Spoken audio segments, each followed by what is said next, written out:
उठी, जिस law and order की बात उठी, उस पर ज़रूर कहना चाहूँगी कि उत्तर प्रदेश की सरकार और प्रशासन जिस लॉ एंड ऑर्डर की वानगी दे रही है, एग्जाम्पल दे रही है और ज़ीरो टॉलरेंस की सरकार होने का दावा कर रही है, उसी ज़ीरो टॉलरेंस की सरकार में लॉ एंड ऑर्डर की धज्जियां इस प्रदेश का अपराधी उठा रहा है, क्योंकि उसका मनोबल सरकार से भी ज़्यादा हाई है। और इसीलिए उत्तर प्रदेश के हर कोने में हमको घटनाएं देने को मिलती हैं, जिससे आम जनमानस सिहर उठता है। मुख्यमंत्री योगी आदित्यनाथ ने लगातार वार पे वार किया। उनका साफ तौर पे कहना था कि अपराध के मामले में जीरो टॉलरेंस की नीति अपनाई जा रही है। पूजा पाल ने कहीं ना कहीं मुख्यमंत्री योगी आदित्यनाथ का जमकर तारीफ किया। इस पर खास बातचीत करने के लिए कद्दावर नेता है, विधायक है पल्लवी पटेल, इनसे ही बातचीत करेंगे।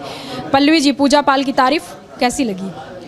देखिए, हम सदन के माननीय सदस्यों का सम्मान करते हैं और जब एक चर्चा के दौरान कोई भी सदस्य खड़ा होता है तो वो अपने विचार रखता है। हो सकता है कि आप उनकी सोच से वाकिफ अपना इत्तेफाक ना रखते हो या आप उनके अगेंस्ट में रखते हो, लेकिन हाँ, किसी भी माननीय सदस्य के किसी भी वक्तव्य पे मेरा कहना कुछ ठीक नहीं होगा।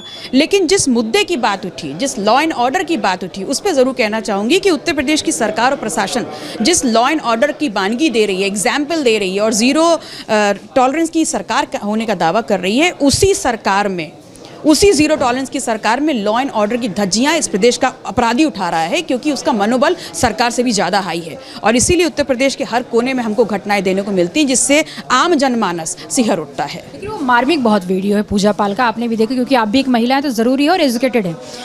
उन्होंने कहा कि जब हमारे सिंदूर को मिटाया गया तो उस समय मेरी किसी ने नहीं सुनी।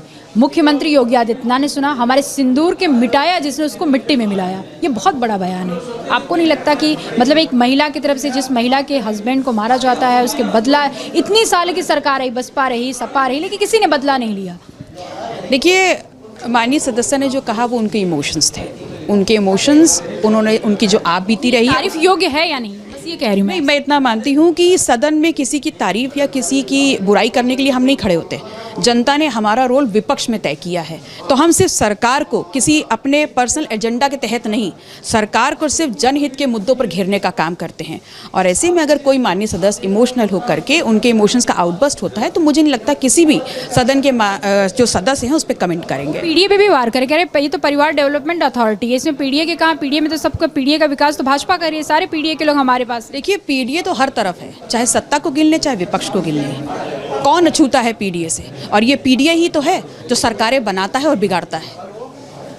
धन्यवाद। ये थी पल्लवी पटेल का साफ तौर पे कहना था कि देखिए, सदन होता है, सदन में सब लोग अपने व्यक्तिगत अपनी इच्छाएं रखते हैं, अपनी बातें रखते हैं, लेकिन हमारा साफ तौर पे कहना है कि जीरो टॉलरेंस की नीति पे अपराध पे ये नहीं कहा जा सकता कि अपराध पूरी तरीके से ध्वस्त हो चुका है या खत्म हो चुका है। जहाँ तक पीडीए का सवाल है, तो पीडीए के बिना तो कोई भी सरकार नहीं बना सकता है। कैमरामैन जिशान के साथ मैं जया सिंह, अनादि टीवी, लखनऊ।